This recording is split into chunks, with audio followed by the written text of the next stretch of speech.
Hi there, little Hillmen. It's Mrs. Weittenhiller back to teach you another awesome word. This month's word for the month of April is resilient. You can see our word back here. It's a pretty big one again, not quite as big as persistence.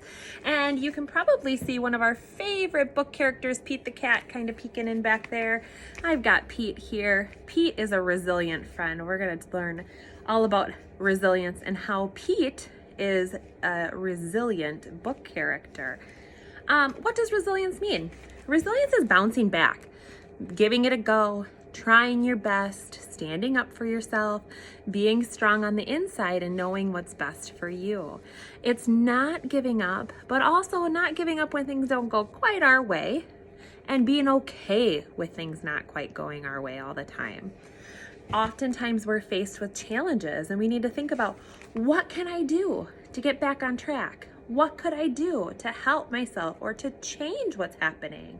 Maybe who could help me? Is there somebody in your life, a family member, a friend, that can help you work through this problem?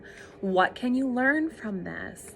Remember, as we're learning and our brains are growing, things are going to be hard. That's how our muscles, our hearts, and our brains are going to grow, through challenge. Things that are easy don't always help us to grow. So as we face hardship and things are hard for us, those are ways that we help ourselves to grow. We can think about, what can I learn from this problem or this challenge? And also thinking about, what's next? What do I do next? How do I overcome this? Where do I go from here? This was hard. What do I do to make it better? What next? I want you to think about ways that you can build resilience. Thinking about yourself in a positive light. Think about the things you're good at, things you're working hard on, the goals that you've set for yourself. Give yourself some love. Think about how special and amazing you are. Find good friends. Good friends are going to really help you. They're going to be kind to you. They're going to tell you all the good things about yourself.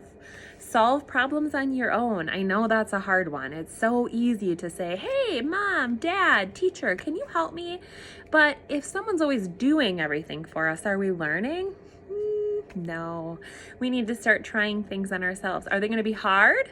Absolutely. Things are going to be hard. But think about how amazing you will feel when you can finally do it yourself. Also talking to people about what's going on, whether you're talking to those good friends you have, maybe you're talking to your family members, your teachers, anyone that you trust.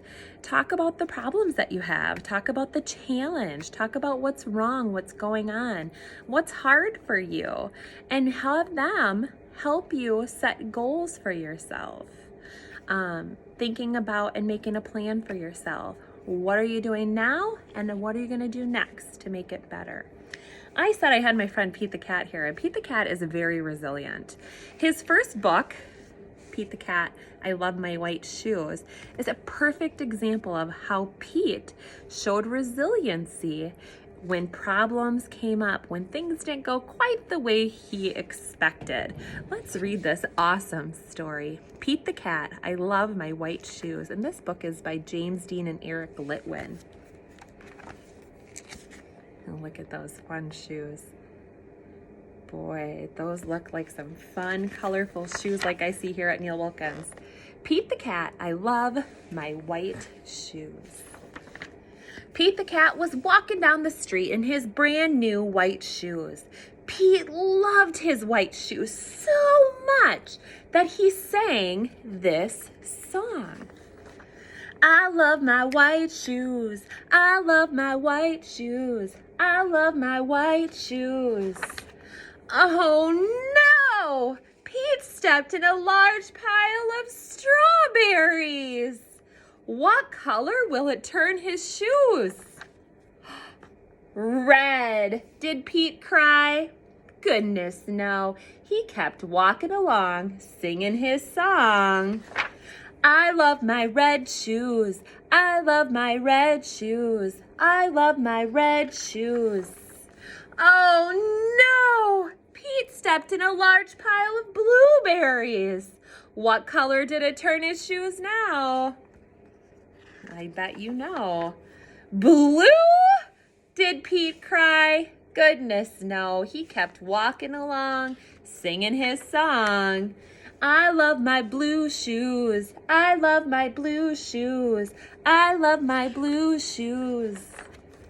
Oh no, Pete stepped in a large puddle of mud. What color did it turn his shoes now? Brown. Did Pete cry? Goodness, no. He kept walking along, singing his song. I love my brown shoes. I love my brown shoes. I love my brown shoes. Oh no, Pete stepped in a bucket of water, and all of the brown, all of the blue, and all of the red washed away. What color were Pete's shoes again? White, but now they were wet. Did Pete cry? Goodness, no. He kept walking along, singing his song. I love my wet shoes. I love my wet shoes. I love my wet shoes. The moral of Pete's story is, no matter what you step in, keep walking along and singing your song. Because it's all good.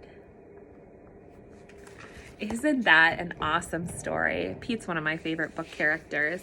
It's such a good story about resilience because Pete kept coming into problems, didn't he? He loved his white shoes. He stepped in strawberries and now they're not white anymore. So those white shoes that he loved were gone. Now he had red shoes. And instead of being super upset about it, instead of letting it ruin his day, he brushed it off. He said, it's all good. And now he loved his red shoes and he kept singing, going along, making the best of everything that happened, just like I hope you little Hillmen can do. Thank you for joining me today. Have a great day, and I hope to see all you resilient little friends. Bye, guys.